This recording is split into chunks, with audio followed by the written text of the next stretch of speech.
तेवढेसा आवाज नाही येते तुमचा. कमेंट वारंवार खूप येऊन राहिली, की काय झालं? काय झालं? काय झालं? काही आपले प्रशिक्षणार्थी उशिरा जॉइन झाले.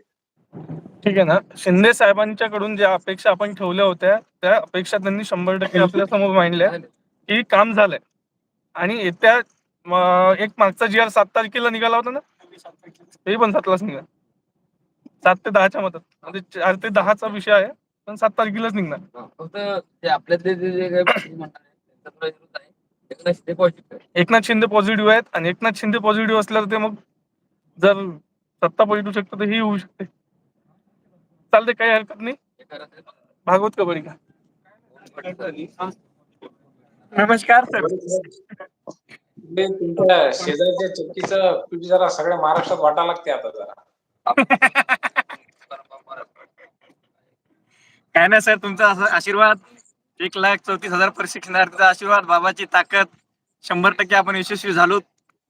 ही आनंदाची बातमी, गोड बातमी सगळ्या महाराष्ट्रातील 1,34,000 प्रशिक्षणार्थींना देतो. आणि 100% कायमचा रोजगार मिळणार. शिंदे साहेब एवढे पॉझिटिव्ह आहेत. बाबांसोबत मी सुद्धा भेटीसाठी मध्ये गेलो होतो. काही हे नाही, शंका करण्याचं काम नाही, निवांत राहायचं.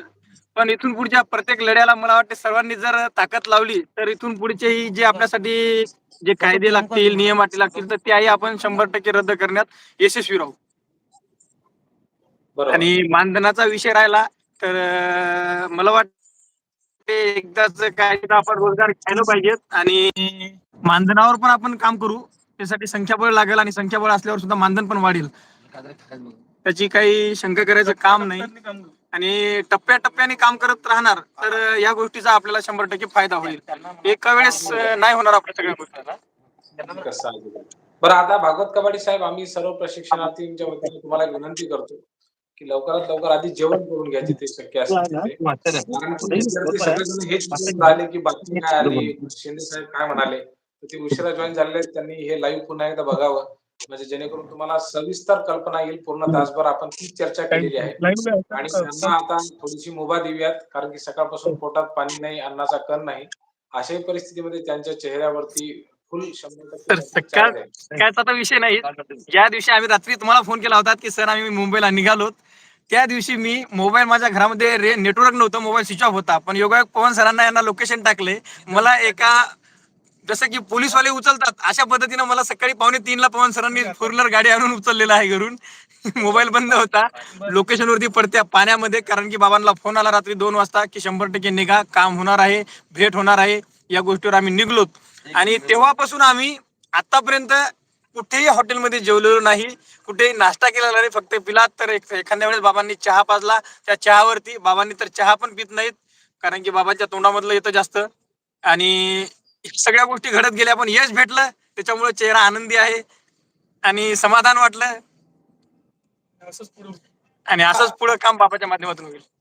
निश्चित. आणि आपण काय करूयात भागवत सर, आपण म्हणजे सायंकाळच्या वेळेला ज्यावेळेला मोठ्या प्रमाणावरती प्रशिक्षणार्थी राहतील त्यावेळेला पुन्हा एकदा लाईव्ह घेऊयात. परंतु आता आता ही जे एकंदरीत वृत्तांत झालेला आहे, तर मी त्या लाईव्ह मध्ये काय होतं, की मुलांना एक तर बॅक जाऊन समोर घेता येत नाही. मी पुन्हा एक सविस्तर व्हिडिओ बनवतो. बाबांना विनंती आहे, की बाबा आपण आधी जेवण करावं. हो हो, कारण की बाबा पण रात्री घेतील, कारण की बाबा पण उपाशी आहेत आणि बाबांना पण नाही का एवढा त्रास आहे. कारण की कॉन्टॅक्टच्या माध्यमातून जगदाळे सर, भरत शेठ सर्वांच्या माध्यमातून एवढा कॉन्टॅक्ट होता. बाबांनी जेव्हापासून इथं मुंबईत पाय टाकला आम्ही तरी थोडी झोप घेतली, बाबांनी झोप घेतलेली नाही.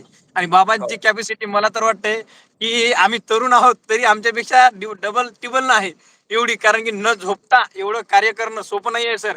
बाप शेतात राबतो कोणीतरी कमेंट केली आणि दुसरा बाप आपल्यासाठी मुंबईमध्ये एवढ्या तुफानात, एवढ्या आपत्कालीन संकटात जर जागी राहून आपल्यासाठी काम करतो तर ते फक्त ओनली तुकाराम बाबा आहे.